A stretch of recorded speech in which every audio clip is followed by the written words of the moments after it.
Tiago, em que momento da sua vida você foi diagnosticado com esquizofrenia? Você se recorda como os sintomas característicos se apresentaram em você? Lembro sim, lembro sim. Eu fui diagnosticado em 2017.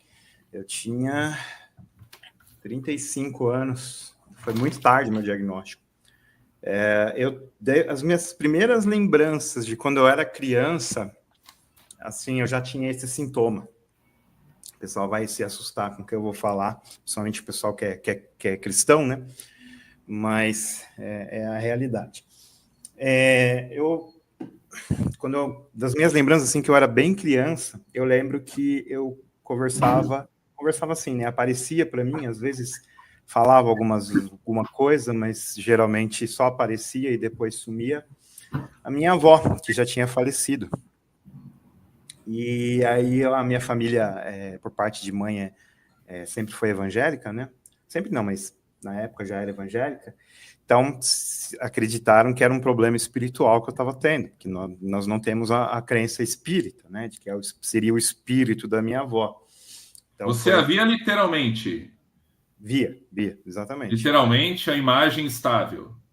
A imagem da minha avó, via mesmo. O pessoal às vezes acha que é como se fosse holograma, né? Não, é bem real mesmo. Falado com ela, ela respondia. Tudo.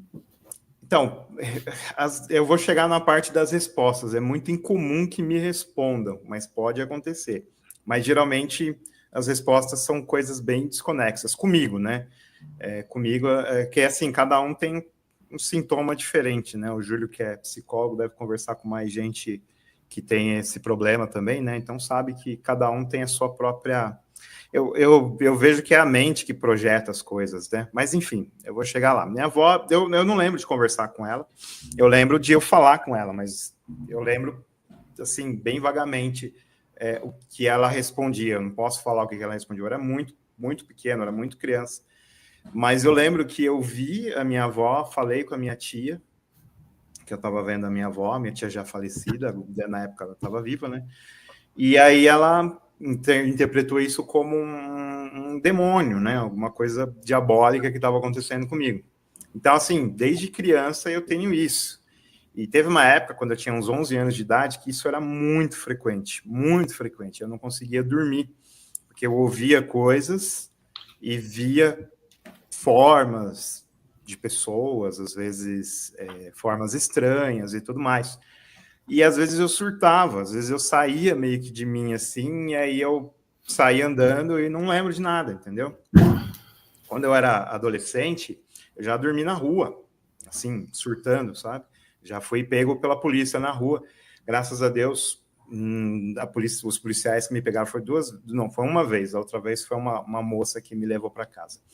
E eles foram muito gentis comigo, né? Nunca tive problema com a polícia por causa disso. Eles sempre perceberam que depois que me falaram, né, que eu estava em transtorno e levaram. Então, assim, desde criança eu tenho sintoma, tanto de alucinações como de delírios, né, e surtos. Só que sempre era atribuído alguma causa espiritual. Então, quando assim, era muito negativa as coisas, sabe? As coisas que falavam para mim, as vozes, ou coisas sem sentido também, sabe? Tipo, abre o armário que vai chover, umas coisas assim, sabe? Sem sentido nenhum. Ou falando, você tem que morrer, por que você não se mata, sabe? Umas coisas bem negativas mesmo. E aí era demônio. Quando era coisa positiva, até teve uma coincidência, né?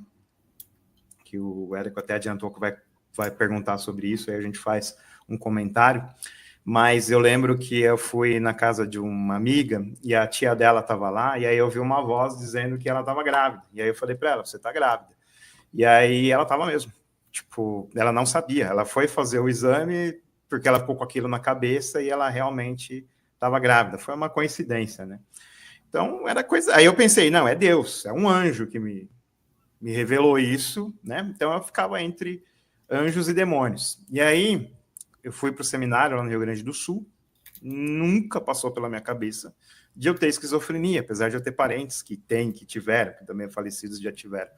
Mas eu nunca passou isso pela minha cabeça. E aí eu fui passar numa consulta com uma psiquiatra, porque eu tenho um outro problema de saúde, né, de dor física, espondilite anquilosante, e aí eu sempre tive depressão, né, então eu fui pegar a receita para o remédio antidepressivo, né, sem ele eu não durmo. Um dos problemas que eu tenho é dormir muito pouco sem remédio. E aí ela falou, você tem esquizofrenia? Aí eu falei assim, não. Como assim? Ela falou assim, pelo que você está falando aí, você tem esquizofrenia. Eu não sei que tipo de incoerência que ela viu na minha fala, que ela percebeu que eu estava delirando ou alguma coisa assim. Aí ela falou, você ouve pessoas falando com você? Ela teve muito trato para falar comigo, né? Eu falei, sim, ouço, mas eu sou cristão, eu acredito que é alguma coisa espiritual. Ela falou, não é espiritual. Eu respeito a sua crença, tudo bem, mas você tem esquizofrenia. Aí eu falei assim, aí eu saí bravo, né? E a minha esposa falou assim, vai investigar, porque você tem uns lances muito estranhos, né? Que eram delírios, né? Que eu tinha, agora está controlado, que eu tomo remédio. Por exemplo, eu tinha muito medo do PSDB, partido político. Eu achava que, às vezes eu estava andando na rua e aí alguém estava andando próximo a mim, eu delirava, achava que a pessoa ia me matar porque o PSDB tinha mandado ela matar. Uma coisa assim, bem sem sentido, é um delírio mesmo, né? E aí a minha esposa via isso, às vezes eu falava alguma coisa, depois eu falava outra, era inconsistência. Minha memória é muito ruim, assim, sabe? Esquecer nome da minha mãe, esquecer nome da minha esposa, sabe? E aí ela falava, você tem umas coisas muito estranhas, você não é uma pessoa... faz sentido que você tenha isso, então vamos investigar. Aí eu tive que fazer a investigação para saber se não era, para descartar outras possibilidades de diagnóstico, né? Como epilepsia dá alucinações também, né? Então fiz exame do sono, fiz tomografias, ressonâncias, foram meses de investigação e aí eu fui diagnosticado com esquizofrenia. Aí eu passei com mais outros 2 médicos, 2 psiquiatras, não falei que eu já tinha esse diagnóstico, conversei, expliquei o que eu tinha, os sintomas e tudo mais, e aí eles falaram, você tem esquizofrenia. E para mim foi muito difícil, eu chorei muito, sabe? Para mim aquilo, porque eu tinha a ideia que as pessoas têm, né? Que é totalmente errada. Para mim a vida tinha acabado ali, eu pensei que eu ia perder a consciência e ia ficar delirando o resto da vida, né? Que eu ia começar, que a minha cabeça, o meu cérebro ia piorar e eu nunca mais ia ter contato com a realidade. Para mim, a vida tinha acabado ali. Eu estava em pleno seminário, né? Fazendo seminário para ser pastor.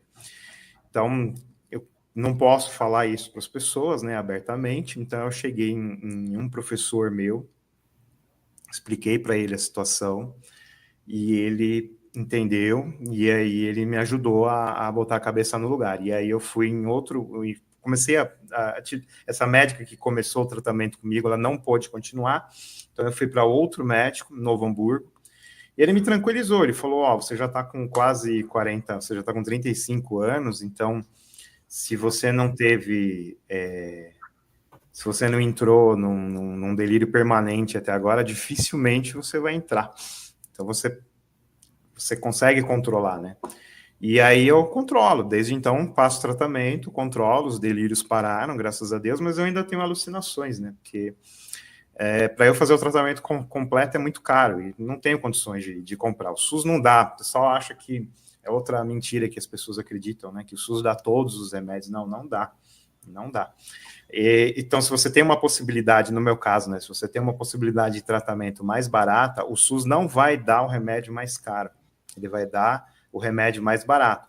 Só que os remédios mais baratos têm efeito colateral muito forte para mim. Então, eu não posso tomar os efeitos desses remédios mais baratos. Tem remédio de R$30, seria ótimo se eu pudesse. Mas eu não tenho como. Então, eu ainda tenho alguns sintomas, mas graças a Deus, o delírio eu não tenho mais, entendeu? Então, assim, controlou bem. Mas na época, para mim, tinha acabado tudo. Eu chorei muito, fiquei muito mal. E graças a Deus, aí depois eu conversei com a direção do seminário, conversei com a direção da IELB, e graças a Deus fui muito acolhido, muito bem acolhido. E eu tô agora aqui, né? Como eu toquei a vida, trabalho, tenho as atividades. Não é igual uma pessoa que não tem, né? Não posso dizer que é igual. Tenho algumas situações que dificultam um pouco, mas faço tudo que qualquer pessoa pode fazer na minha posição, no meu trabalho, né? Não tem nenhuma coisa que eu sou incapaz de fazer e nenhuma restrição também, graças a Deus.